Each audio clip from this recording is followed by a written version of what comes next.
Bonjour, aujourd'hui pour changer je vais vous parler d'une publication que j'ai faite. Voilà. Donc il s'agit d'un hors-série spécial robot japonais que j'ai fait pour Dixième Planète. Dixième Planète était un magazine sur les produits dérivés qui a débuté, si je me rappelle bien, en 99 lors de la sortie de la menace fantôme et qui s'est terminé malheureusement en 2007 je crois, je sais plus, 2007, 2008 et auquel j'ai participé. Voilà. J'ai fait partie de l'équipe rédactionnelle donc pendant de nombreuses années. Pas au tout début, mais quand même de nombreuses années. Et parmi les sujets que je développais, il y avait les jouets japonais. Mais j'étais pas tout seul, hein. Mais j'ai eu l'occasion donc de causer aussi des produits dérivés pirates. Voilà.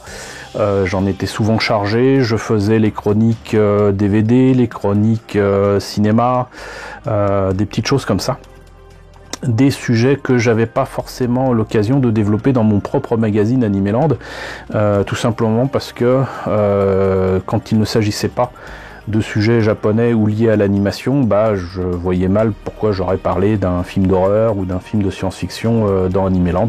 Donc Dixième Planète me permettait tout cela, sachant qu'en plus c'était un bimestriel, c'était plus ou moins facile pour moi. Mais un beau jour, on me dit tiens, fais donc un truc sur Goldorak. Et j'ai rétorqué que Goldorak, il y aurait des choses à dire, hein, c'est clair, et qu'il valait mieux donc faire un sujet plus généralisé autour des robots japonais, et que non seulement il y avait largement de quoi faire, mais peut-être même de faire plusieurs hors-série. Et j'avais déjà développé de toute façon dans Dixième Planète des dossiers sur différents sujets, sur Robotech, sur les Transformers, sur Gundam. On avait parlé bien évidemment du Soul of Shogokin de Goldorak. Donc voilà, déjà on avait quand même pas mal de photos et de matériel à disposition, et tout ce qu'il fallait c'était compléter tout cela d'articles et de dossiers et de chapitres pour présenter les choses de la manière la plus compréhensible possible. Voilà, donc voilà le hors-série en question. Il est sorti en 2006, il coûtait à l'époque presque 11 €. Malheureusement, il n'a pas été aussi bien distribué que je l'espérais. Également, il n'a pas été aussi bien vendu que je l'espérais, et pour la raison très simple que, en fait, il avait été visiblement décidé que Dixième Planète cesserait toute publication avec Histoire et Collection, qui était une boîte qui devait normalement être vendue. Donc, malheureusement, ça a été un coup d'épée dans l'eau. Mais j'ai plaisir à voir que 13 ans plus tard, beaucoup de gens m'en parlent encore, et j'ai vraiment eu plaisir à faire cette série. Ça m'a permis quand même de réunir énormément de choses. Il y a eu un travail de fou, y compris au niveau des photos faites avec mon ami Erwan Levexier, qui était donc le rédacteur en chef de Dixième Planète. Des photos faites aussi avec mes amis qui avaient des collections qui complétaient astucieusement les miennes, puisque malheureusement je fais surtout du loose et pas forcément des trucs complets sous boîte. Il y avait quelques éléments qui me manquaient aussi, donc merci encore à Jean-Marc, merci encore à Stéphane, merci à tout le monde de m'avoir aidé sur ce hors-série. Et ça donne donc ce hors-série, voilà, que vous voyez là, qui n'est pas un bouquin, hein, c'est vraiment un hors-série, et qui donc date de 2006. Et ce que je vous propose, c'est de voir un petit peu à l'intérieur ce que ça donne.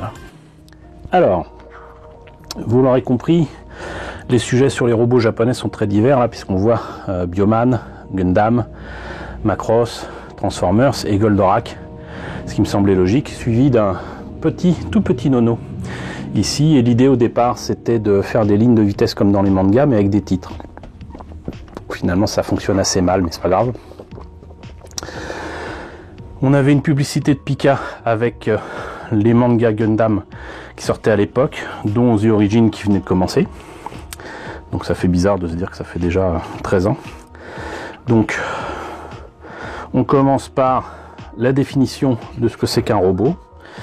Pour moi, il y a 3 grandes familles, donc l'androïde, le cyborg, l'armure. L'armure robotique, puisqu'en fait, par exemple, Goldorak ou même Gundam, ce sont finalement des armures pilotées de l'intérieur, alors que le cyborg, c'est moitié homme, moitié robot, on va dire, et sinon l'androïde est entièrement robot, mais a quand même une forme humanoïde. Voilà, et ça m'a semblé amusant de comparer justement le fait que l'inspecteur Gadget et le Major Kusanagi de Ghost in the Shell partagent finalement un point commun en étant tous les deux des cyborgs, mais c'est le cas aussi du professeur Simon dans Capitaine Flamme, qui a beau ne pas avoir une forme humaine, reste quand même un cerveau dans un objet robotique volant. Voilà, donc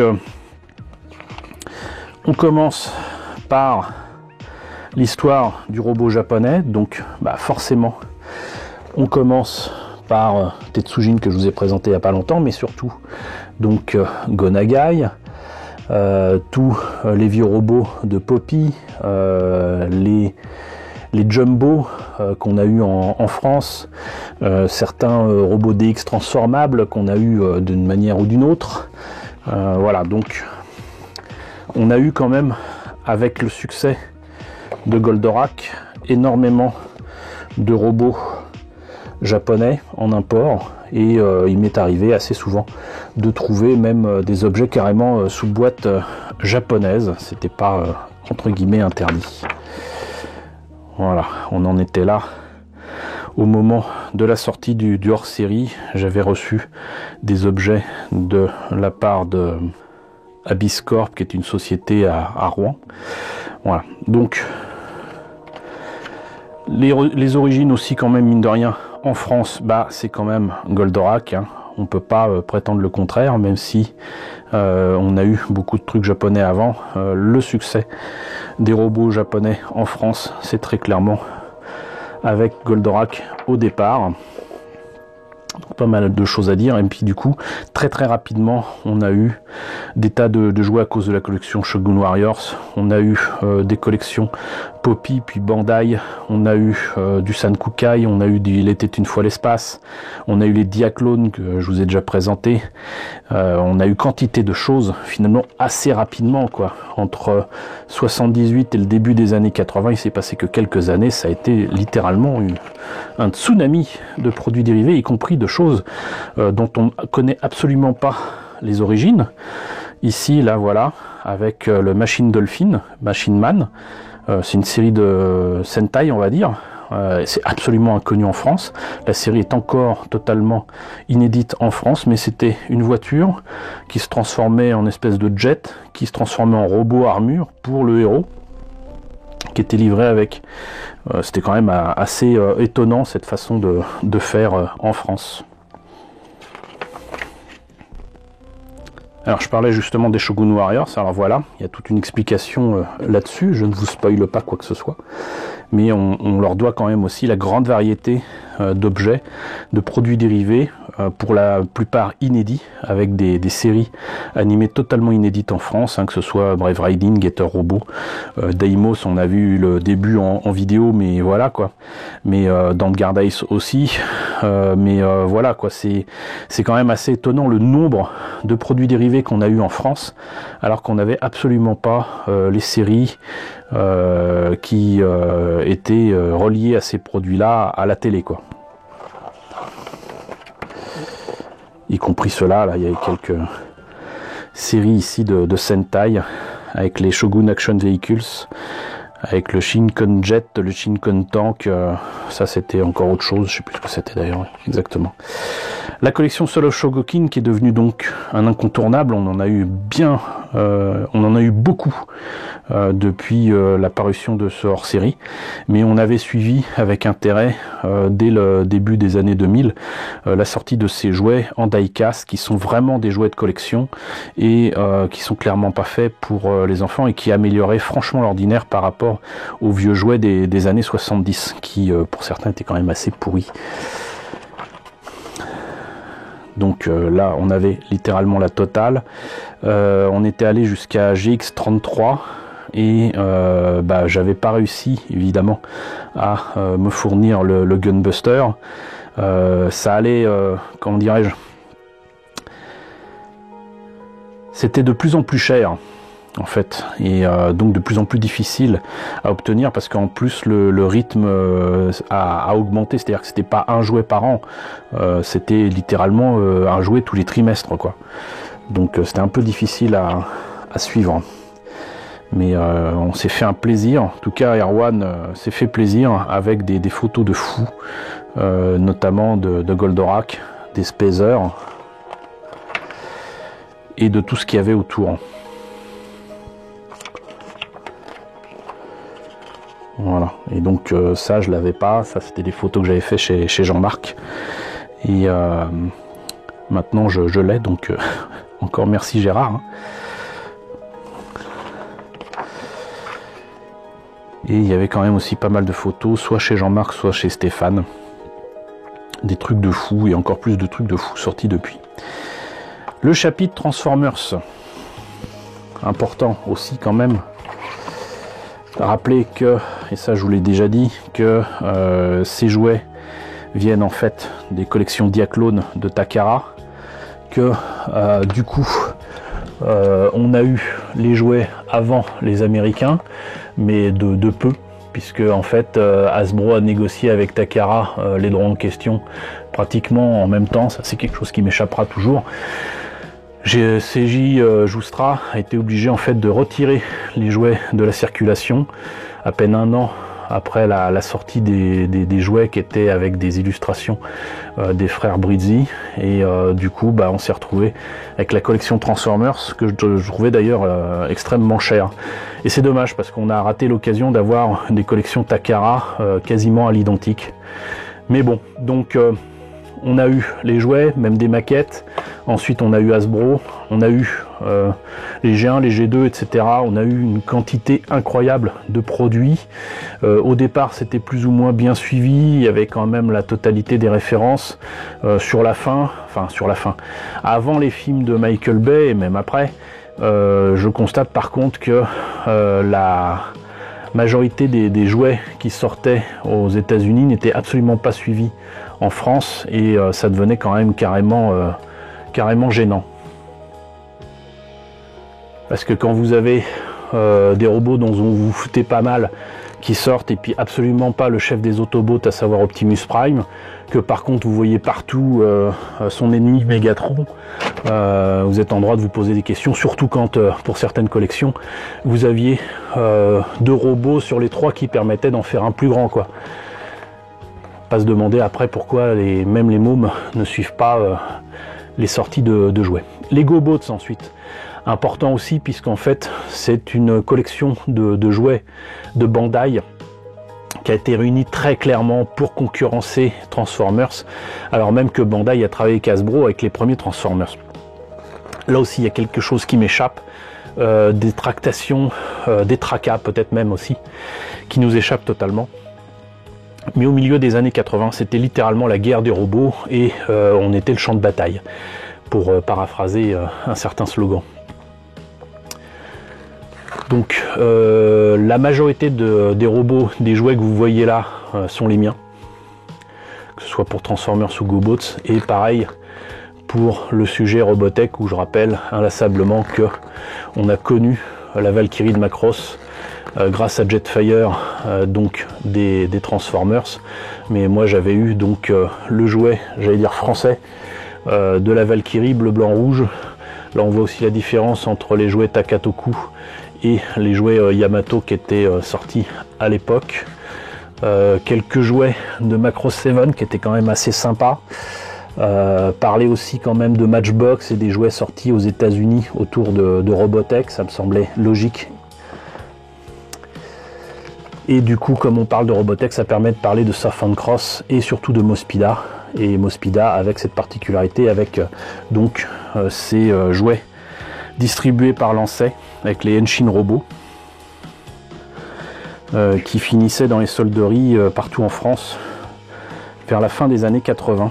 Et enfin les Robotech en maquette, là aussi je vous en parle souvent, mais il était nécessaire de revenir sur tout ça, parce que c'est une histoire qui visiblement échappe totalement au public. Voilà. D'ailleurs là, vous avez une maquette Hasegawa du VF1J que je vous montrerai bientôt, puisque j'ai omis de le présenter sur cette chaîne alors que je l'ai monté il y a une éternité. Bioman. Donc Bioman, ça c'est légendaire aussi en France, hein. Série de Sentai de 84, sortie en 85 sur Canal+, avec le vrai générique, avec les vraies scènes avant que ce soit massacré par TF1, et le générique de Bernard Minet avec AB, et que tout d'un coup il y a eu l'idée de faire Bioman 2, Bioman 3, alors que c'était Liveman et Massman, etc. etc. C'était une période quand même où on découvrait plein de séries Sentai, mais au moins celles-ci étaient les vraies avec les vrais acteurs, etc. C'est que dans les années 90 avec Power Rangers, que Saban, certainement inspiré par ce qui avait été fait par AB et Bandai en France, a eu l'idée de sortir Power Rangers avec des acteurs américains plutôt que des acteurs japonais, et voilà. Mais le fait est que en France, on a eu quand même beaucoup de choses, même avant Bioman. Donc on a eu Denziman, on a eu le Vavilos, alors je ne sais plus de quelle série. Voilà, il était nécessaire aussi de revenir sur ces trucs-là pour dire que même si on a eu les jouets Bioman, avant Bioman, on en a eu. Pendant Bioman, on en a eu, et parfois avec des séries qu'on n'a jamais eu, puisque Denziman, hein, je ne pense pas qu'on ait eu jamais la série de ce robot en France. Là encore, c'est des jouets à moi, hein, y compris le Bioman télécommandé. Donc voilà, l'essentiel de ce que vous voyez là, ce sont mes objets. Si c'est pas les miens, c'est éventuellement ceux de Stéphane ou de Jean-Marc, mais je crois que l'essentiel là c'est à moi. Voilà, et donc du coup on parle forcément des Power Rangers. Et là pareil, ce qui m'intéressait c'était surtout les jouets et les robots, pas les séries. Et là, tout ce que vous voyez là, c'est des trucs que j'ai trouvé soit en solderie pas cher, certains robots de l'année d'avant ou de l'année d'avant étaient à 100 francs à Fabio Lucci par exemple, donc avec les copains et notamment Jean-Marc. Par exemple ce truc là je trouve moche, hein. 100 francs, à savoir 15 €, tu prends. Et ça par contre c'est quelque chose qu'on trouvait régulièrement en vide-grenier. Je devais en avoir 3 ou 4, j'en avais passé un de mes amis réalisateurs de dessins animés, que vous connaissez comme étant le réalisateur de Totally Spies, Stéphane, coucou. Voilà. Sinon Gundam, là aussi beaucoup de choses à dire, parce que mine de rien, ce jouet là, on l'a eu en France, le jouet Clover, on l'a eu en France. Voilà. Et à l'époque, on s'apprêtait à fêter les 30 ans. On n'en était pas loin, mais on s'apprêtait à fêter les 30 ans, et donc j'avais quantité de choses à montrer et à expliquer concernant le peu de jouets qu'il y avait au début, la montagne de maquettes qu'il y avait, et maintenant il y a encore plus de produits dérivés. Mais à l'époque, il fallait surtout présenter les maquettes qui étaient sorties en France, comme vous voyez là. Ceux-là, je vous ai pas encore présenté, mais ça ne saurait tarder. Ils sont énormes, c'est de la taille des Perfect Grade, c'est du 1/60e, hein, tranquille. Avec le GP01, le GP02, le RX93, le Sazabi. Et même le F91. Voilà, les Gundam Fix Figuration, il faudra que je me décide à vous les montrer. Mobile Suit in Action, ça pourrait être sympa aussi. Mais on n'en aurait pas fini. Et donc je terminais sur les Transformers inédits en France, parce que y a beaucoup de choses qui étaient sorties aux États-Unis, au Japon, et notamment il y avait le début de la collection Masterpiece. Et ça par exemple c'est un objet Optimus Prime que je n'ai pu trouver que en Belgique. Et il y avait cette collection étrange qui venait de sortir. avec un mélange Star Wars Transformers, mais aussi les Binaltech que je trouve absolument magnifiques. Ça aussi, il faudrait que je vous les présente. Quand c'est transformé en bagnole, toutes les fonctions d'une vraie bagnole sont dedans. Les portières s'ouvrent, les roues tournent, les roues avant tournent avec le volant, vraiment. Il y a des vrais sièges et tout. Enfin, on ne devine pas que c'est un robot. C'est juste fantastique. Et au moment de la sortie de ce hors-série, venait d'être annoncée la sortie d'un film Transformers. On n'avait rien vu du film du tout, à part le teaser. Donc voilà. Voilà. Donc pour ce spécial robot japonais, j'espère que cette présentation vous a intéressé. N'hésitez pas à me dire ce qu'il en est dans la section commentaires. N'hésitez pas à liker, n'hésitez pas à partager, n'hésitez pas à vous abonner si ce n'est pas déjà le cas. Coucou aux nombreux abonnés qui nous ont rejoints ces derniers temps. Coucou aux grands anciens qui me suivent depuis bientôt 4 ans. Merci à tous de votre fidélité, merci à tous surtout de votre soutien. Je vous laisse avec le générique de fin, avec les contributeurs de la chaîne, et je vous dis à très bientôt pour la présentation d'un nouveau bouquin.